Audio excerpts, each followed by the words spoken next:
Hello, welcome to today's debate on globalization. We will be covering several topics, including economics, civilization and destruction of culture, history, and the future of globalization. Thank you all for coming. We have some very informed citizens here with us today.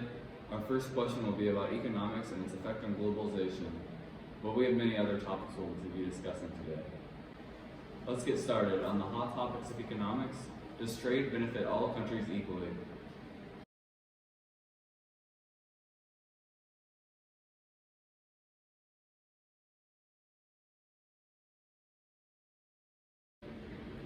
For the greatest economic benefit and efficiency, a policy of free trade should be embraced in order to promote globalization. According to Merriam-Webster, free trade policies allow for trade based on the unrestricted international exchange of goods, with tariffs only as a source of revenue. But while economic globalization does have its merits, it poses a major threat to local businesses and can often harm a nation's economy. Protectionism is a government promoting domestic products and thereby boosting the domestic production of goods and services by imposing tariffs or otherwise limiting foreign goods and services in the marketplace. However, free trade allows for maximum economic exchange between countries, and this was evident through the old NAFTA agreement, which was proven to benefit the economies of the involved countries by increasing trade and allowing for the countries to specialize in the most efficient industries due to the fact that they can receive other needed products from other countries. This practice, while benefiting economies, can also have negative impacts. This practice tends to hinder globalization by creating a barrier to commerce between countries, making it harder for goods to be exchanged, such as in the trade war with China, where the United States attempted to control China's economic power in the United States by levying tariffs in order to protect local industries. In a polarized world, let's continue the civil discourse. Do you think standardized global labor laws are something the world needs and could agree on? In general, do you think the world is capable of agreeing on ideas as a whole?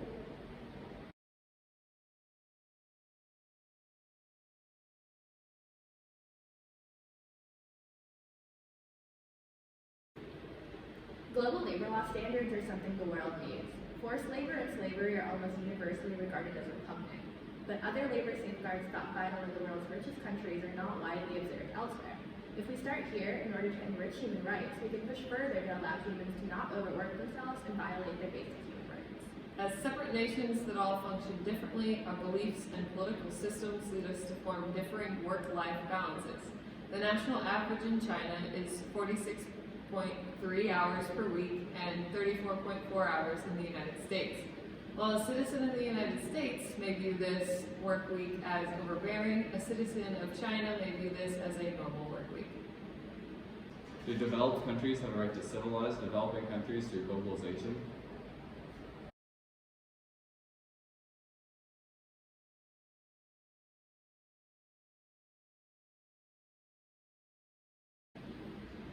Civilizing the developing countries allow them to develop economically and technologically.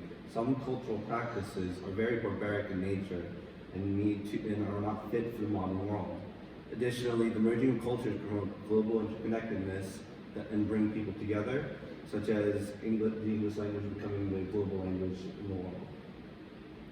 The civilization of countries often leads to the destruction of their existing cultures. This has been seen throughout history. For example, with the Native Americans. It is impossible to only civilize a single cultural practice in reality. The entire culture is destroyed or changed, leading to the question on whether or not it is ethical to make such a decision. Why is there so much disagreement on the influence of globalization throughout history? Also, how do you believe globalization is seen throughout history?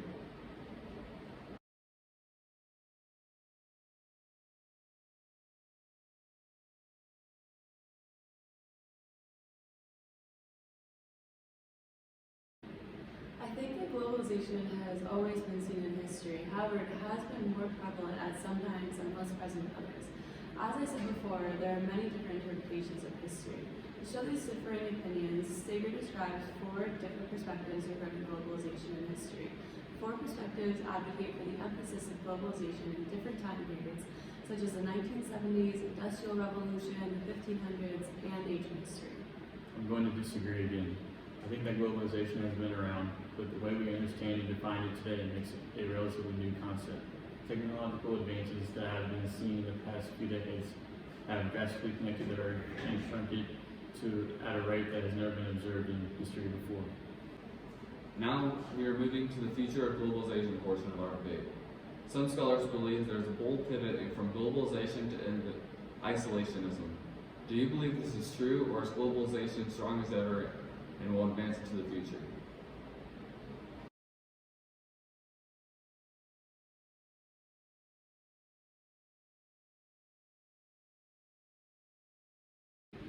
Yes, more and more nations are moving to isolationist policy, and as more nations do, the benefits of globalization will shrink.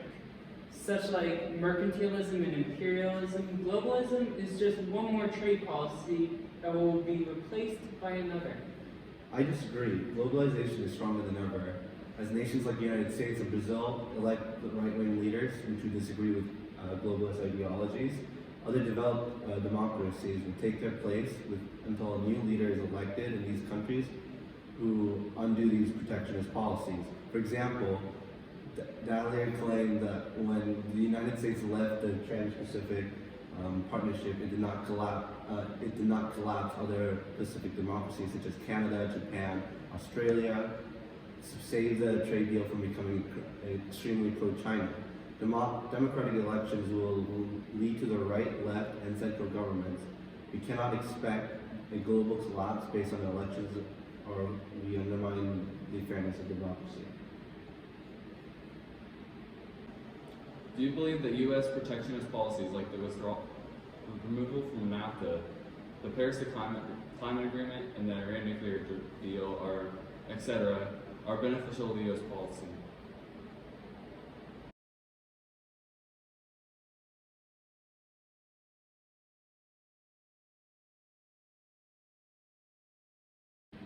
These international agreements allow other countries to take advantage of the U.S. International Free Trade Agreement, allowing jobs to leave the U.S. The Iran nuclear deal prevented American sanctions from deterring Iran. The Paris Climate Agreement required the U.S. to take drastic steps to reduce carbon emissions that could hurt its economy, while countries like China and India did not have to follow these strict agreements. All of these international treaties have a common theme of taking advantage of the U.S. These protectionist policies isolate the United States from the rest of the world, especially its allies. Rejection of NAFTA and free trade will hurt the U.S. economically. The Iran nuclear deal was a successful international cooperation that was working in preventing Iran from obtaining nuclear weapons. The U.S. withdrawal of this deal has made Iran more hostile and likely to get nuclear weapons. The Paris Climate Agreement was a step in the right direction by allowing the international community to work together to prevent climate change. The U.S. working internationally allows us to tackle big problems more effectively, and shutting the U.S. off from the rest of the world won't accomplish anything. Will the historic trend towards globalization cause more people to support nationalist policies?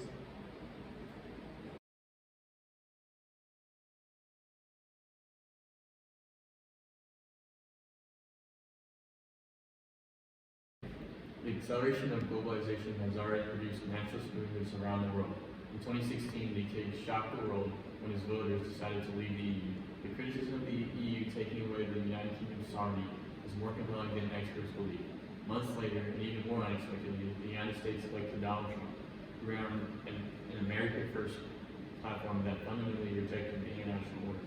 The allure of nationalism has risen because of globalization's perceived tendency to destroy a country's culture, sovereignty, and self-determination. The world has increasingly accepted globalization and global corporations since the end of the World War II. Although there's been a few anti-globalization elections in the past few years, they won't change the overall trend towards more globalization. The unparalleled levels of peace and economic growth that has resulted from globalization in the past several decades won't be abandoned because of a few nationalist anomalies. Will the increase in interconnectedness through the global transfer of goods and people create more security problems for the world like we have seen in the outbreak of the coronavirus?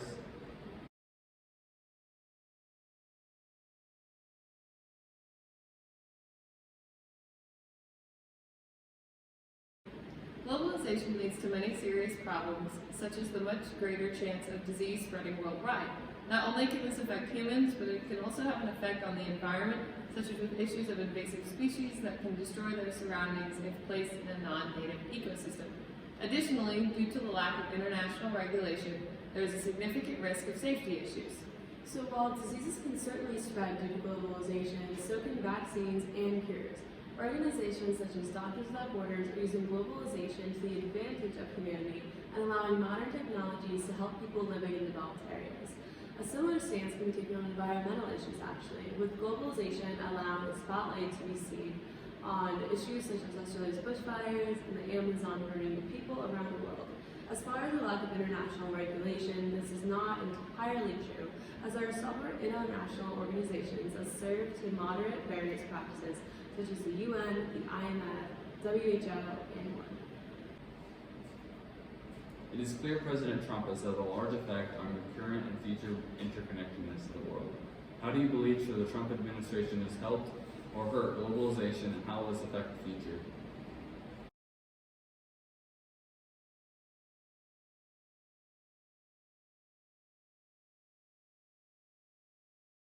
By strengthening the United States within U.S. borders, we will continue to be able to contribute more on a global scale and be seen as the world's greatest power. President Trump stated, "We will determine the course of America and the world for many years to come. If we continue to build our military and our economic power, we will continue to shine for others to follow. We can do this and shine without needing to participate largely in global changes." If we decrease interaction with the international market, we will lose job opportunities for American citizens. We will also isolate ourselves from the diversity and innovation that participating in the global world market could offer. By focusing on only strengthening America within America's borders, as Trump suggests, we will fail to participate in a growing global market and eventually be behind other nations. Globalization no doubt has many negative effects. Are these negative effects on culture, the environment, and the poor worth the economic and technological advances we have made and are continuing to make?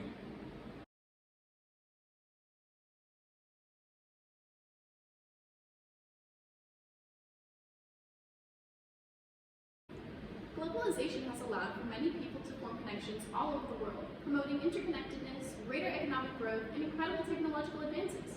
The standard for living has never been higher, and organizations such as the UN, formed by the ideals of globalization, enforce basic human rights, something that has never existed before.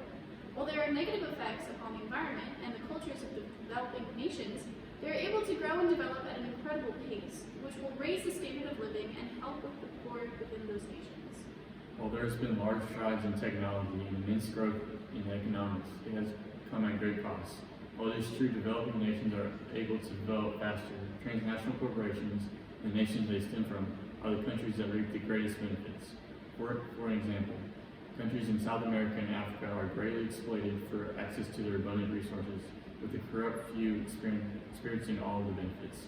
While these corporations exploit these resources, they displace a great many natives and cultures. Many tribes in South America and Africa have been completely destroyed and displaced in the quest for wealth. Is it ethical to destroy cultures which have existed for hundreds of years in the pursuit of globalization? Based on the history of the world and economics, how do you see globalization in the future?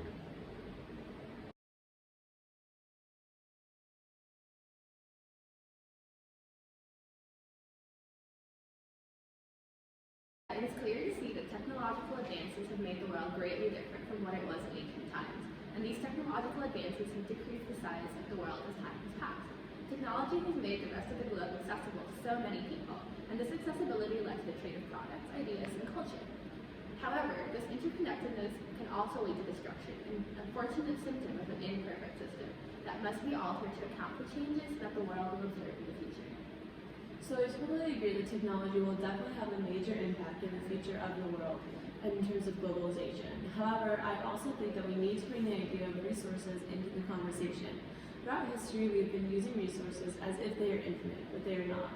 So in the next few years, the distribution of resources and conservation of materials are going to become very prevalent in conversations over the next few years around the world. We have observed so many technological advances in history, and we must use the technology to find solutions for the resource problems that will be inevitable in the future if things don't change. Thank you for coming to and participating in the globalization debate. We hope you feel more comfortable about the global world and are able to participate more in it now. It's definitely complicated,